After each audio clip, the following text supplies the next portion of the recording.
ton âme, et ton âme va émaner cette lumière de Dieu au niveau de ton corps physique et au niveau de ton corps éthérique, qui est tout simplement ton corps biologique.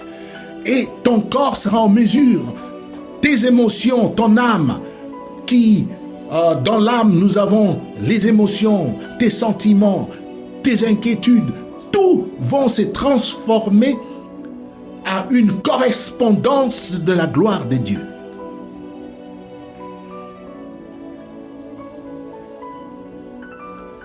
Il a dit que lorsque l'homme rejette la vérité, automatiquement, le doute crée dans l'homme le fruit de la haine, le fruit de la mort.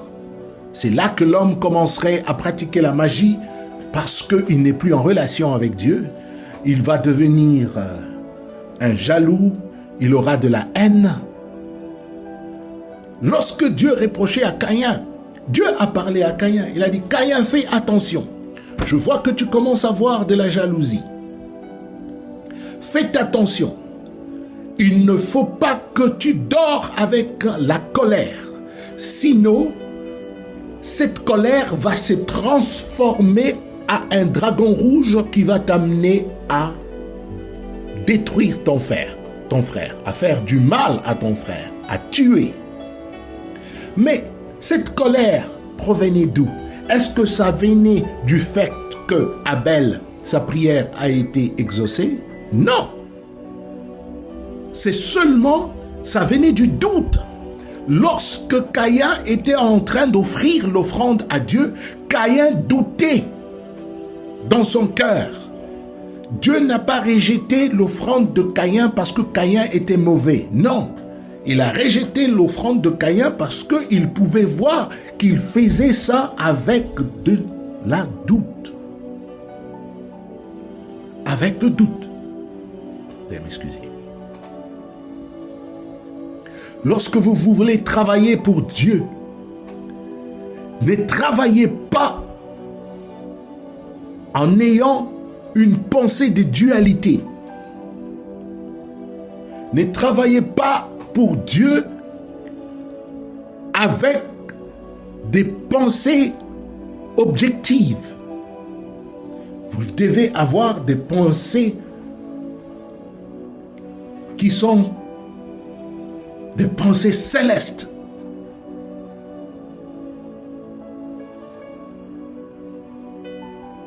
Une vibration, c'est une puissance. Et la puissance est concentrée dans une forme de la force objective, qui peut être la force de la mort ou la force de la vie. Et lorsque elle vient du ciel, ça porte la vie. Mais lorsque elle vient de l'ennemi, ça porte la mort.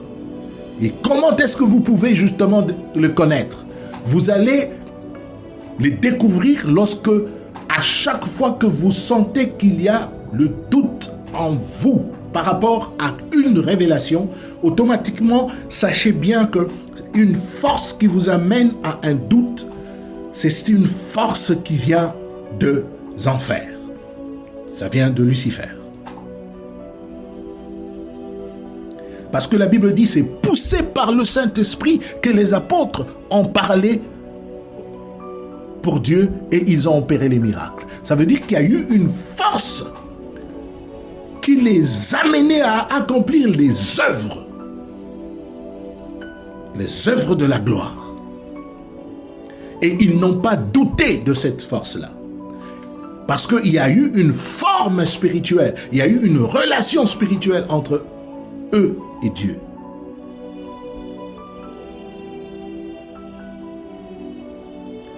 Dieu nous a créés sous forme d'énergie. Il nous a créés avec l'eau, il nous a créés avec la terre, il nous a créés avec l'air, et il nous a créés avec le feu. Et ça fait partie justement des énergies qui composent la planète et le cosmos. Et ces énergies sont divisées en deux.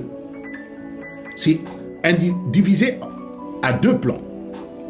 En deux plans. Le premier, c'est le plan inférieur. Le deuxième, c'est le plan supérieur. Le plan inférieur, c'est l'eau et la terre. Et ça, vous pouvez voir ça dans le livre de Genèse chapitre 1er. La Bible dit qu'au commencement, c'était le Tohu-Bohu, l'Esprit du Seigneur mouvait au-dessus des eaux. Et Dieu a vu que pour justement commencer une création, il devait séparer les éléments. Dieu a séparé l'eau et la terre. Mais il a gardé, il a pris l'eau et la terre, il a gardé de l'eau terrestre et il a aussi séparé l'air et le feu. Alors, j'aimerais que vous ne puissiez pas confondre ici. Vous ne devez pas confondre l'atmosphère, vous ne devez pas confondre le vent avec l'air.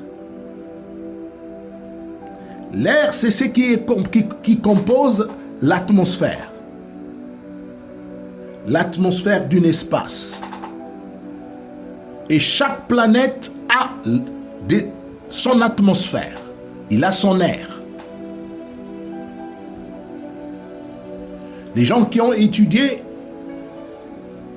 l'astronomie, ils ont dit, lorsque vous regardez l'air du Mars, c'est composé des acides et des gaz. Alors, qu'est-ce que je veux dire par ici? Je voudrais dire que ces deux éléments sont séparés et qui représentent les deux plans. Le plan supramental, qui est le plan céleste, est supérieur, et le plan terrestre inférieur, c'est le plan du mental. Dans le mental est lié et justement enclavé dans le nominal qui est le corps physique, dans le matériel. Et le corps physique qui est le premier plan est composé, c'est un corps est composé de mélanges d'énergie. Nous avons l'eau qui est composée des énergies et de minérales.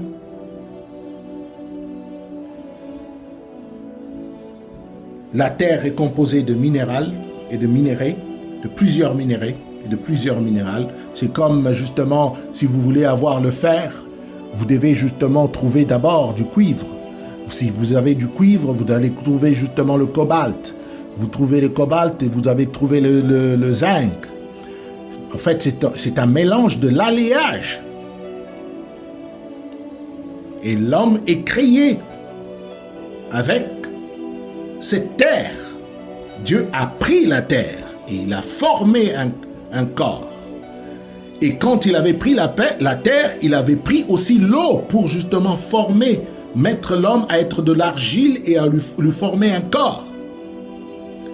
Et puis, quand tu lui as formé le corps, en fait, l'homme, dans le corps, il y a justement le corps minéral et il y a aussi le corps solide. Le corps solide, c'est la chair, c'est les muscles, c'est les os, c'est les organes. Mais maintenant, le corps minéral, c'est le sang, c'est l'eau qui est dans ton corps. Et d'ailleurs, nous sommes à 80% ou 70%, si je ne me trompe pas, un corps minéral.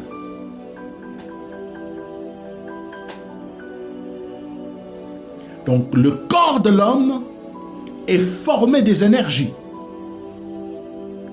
Et c'est le plan inférieur, l'eau et la terre. C'est le plan inférieur.